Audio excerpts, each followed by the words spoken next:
तो पुरानी जाहिलियत में और जदीद जाहिलियत में ये चीज़ मुश्तरक है, कॉमन है कि बेवा औरत को अपनी मिल्कियत समझा जाता था, मीरास की चीज़ समझा जाता था। अगर औलिया ने चाहा तो निकाह करवा दिया, वरना उसको बेचारी को बैठे ही रहने देते थे। अपने ख़ानदान, अपनी गैरत के ख़िलाफ़ समझते थे कि उसका निकाह कराना, उसकी शादी करवाना। और बाज़ मरतबा औरत ख़ुद बैठी रहती थी माहौल के असर की वजह से, लोग क्या कहेंगे, दूसरी शादी कर ली, अब एक बच्चा है, किसी के पास 2 बच्चे हैं, बिल्कुल आयन नौजवानी है, 2 साल के बाद शौहर का इंतकाल हो गया, अब बैठी है पूरी ज़िंदगी उस तरह गुजार रही है। इस्लाम इसकी तरगीब नहीं देता है, इस्लाम इसके ख़िलाफ़। इस्लाम तो कहता है फ़ौरन शादी करवा दो। और औरत को चाहिए कि वो शादी कर ले, दूसरी जगह बैठी न रहे। आज भी आप देखिए, आप गांव देहातों में चले जाइए और भी बहुत सी जगहों पर कि बेवा हो गई, अब लेके बैठे हैं बेचारी को, आइन नौजवानी है और वो ज़िंदगी बसर कर रही है, और कोई उसकी निकाह के सिलसिले में, उसकी शादी के सिलसिले में फ़िक्र नहीं करता। तो ये दुरुस्त नहीं है। सैयद अहमद शहीद रहमतुल्लाह अलैह, हमारे यहाँ एक बुज़ुर्ग गुज़रे हैं राय बरेली के।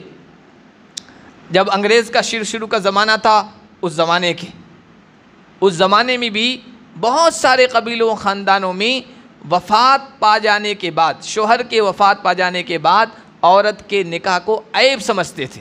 चाहे आए नौजवानी में वफ़ात पा गया हो, अब वो बैठी बैठी इसी तरह ज़िंदगी बसर करेगी। बाप का एगो बीच में आ जाता था, कभी भाइयों का, हम कैसे शादी कर दें दूसरी, और माहौल की वजह से औरत भी बैठी रहती थी। तो उन्होंने तहरीक चलाई, लोगों को आमादा किया, तरगीब दी, शौक़ दिलाया कि बेवाएँ कोई ऐसी बैठी न रहने, सब शादी करवाओ उनकी। और सबसे पहले अपने ख़ानदान से शुरू किया, इसलिए कि दूसरों को तालीम दें।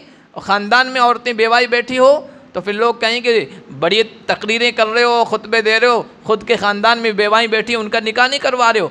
तो ख़ानदान की ऐसी औरतें जो ज़्यादा उम्र की हो चुकी थी और बेवा हो चुकी थी, उनके पास जाकर, उनके सरपरस्तों और गार्जियन के पास जाकर पैर पकड़ कर कहा कि इनकी शादी करवा दो। और फिर उन्होंने उनकी शादी करवाई और एक आम मिजाज बन गया। दौरे सहाबा याद आ गया, जहाँ कोई बेवा औरत ऐसे नहीं बैठती थी, कोई तलाक वाली औरत ऐसे नहीं बैठी रहती थी, फ़ौरन उसकी शादी करा दी जाती थी। यही होना चाहिए।